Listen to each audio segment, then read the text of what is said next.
Welcome to DDR channel. నా పేరు మంక. మీ అందరికి మంచి మంచి కథలు చెప్పడానికి మీ ముందుకు వచ్చేస్తున్నాను.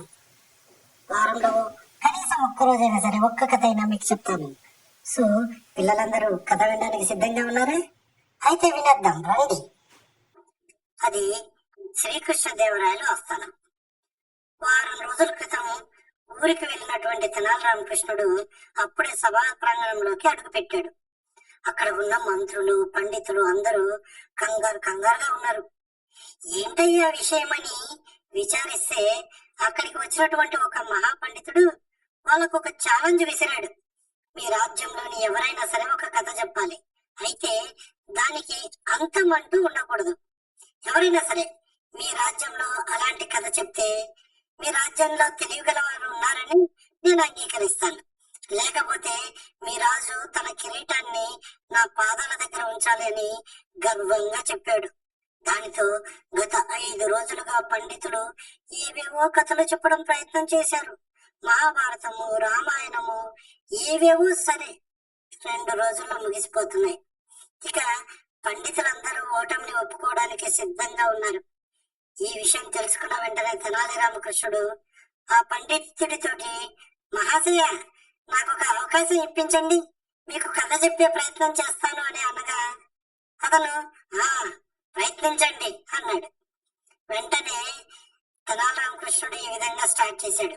అనగనగనగనగా ఒక ఊర్లో ఒక పిచ్చుకుంది అన్నాడు.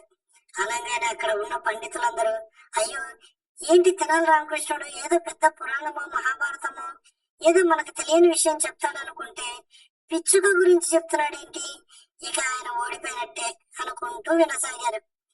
తెనాలి రామకృష్ణుడు మాత్రం ఎంతో ధైర్యంగా ప్రతిరోజు ఆహారం కోసం ఆ పిచ్చుక పొలాల వెంట గట్ల వెంట వెళ్తూ కొన్ని గింజలు ఏరుకొని తిని కడుపు నింపుకొని ఇంటికి వచ్చేస్తూ ఉండేది అని చెప్పాడు.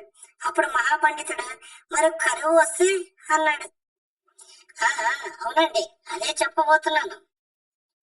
అలాగే ఆ పిచ్చుక ఉన్న ప్రదేశంలో కరువు వచ్చింది. బయట గింజలు ఎక్కడా దొరకలేదు. పిచ్చుక ప్రతి ఇంటిలోనికి వెళ్లి గింజల కోసం వెతకడం ప్రారంభించింది. ప్రతి ఇంట్లో గింజలు కుండలో దాచిపెట్టారు. దాంతో దానికి తినడానికి ఎక్కడా దొరకలేదు. ఇంతలో శ్రీకృష్ణదేవరాయలు గారి గోదాంలో గింజలు ఉన్నాయని, గింజలు ఉంటాయేమో అని వెతుక్కుంటూ అక్కడికి వెళ్ళింది. అక్కడ చాలా గింజలు ఉండడం గమనించింది.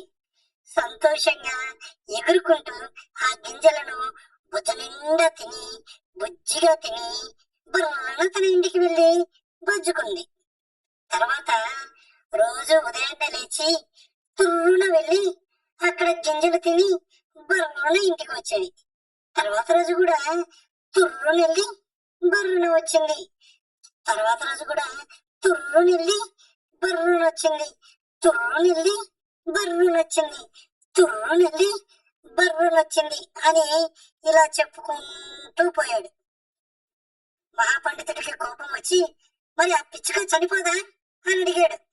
మహాప్రభు, అది చనిపోయే ముందు తన పిల్లలకి గోదామి యొక్క ప్రదేశాన్ని చూపించి చనిపోయింది. దానితో దాని పిల్లలు కూడా తుర్రున వెళ్ళి బర్రున వస్తున్నాయి, తుర్రున వెళ్ళి గింజలు తిని బర్రున వస్తున్నాయి అని చెప్పేటప్పటికి ఆ మహాపండితుడికి అర్థమైపోయింది ఈ కథకు ఇక ముగింపు ఉండదని. తను చేసిన మహా అపరాధాన్ని గుర్తు చేసుకుని రాజుకి పండితులకి క్షమాపణ చెప్పి అక్కడి నుంచి వెళ్ళిపోయాడు. తెనాలి రామకృష్ణుడు చాలా తెలివిగలవాడు కదా. తన తెలివితేటల్ని నిరూపించుకొని రాజు ఇచ్చినటువంటి పెద్ద బహుమానాన్ని ఇంటికి తీసుకొని వెళ్ళాడు.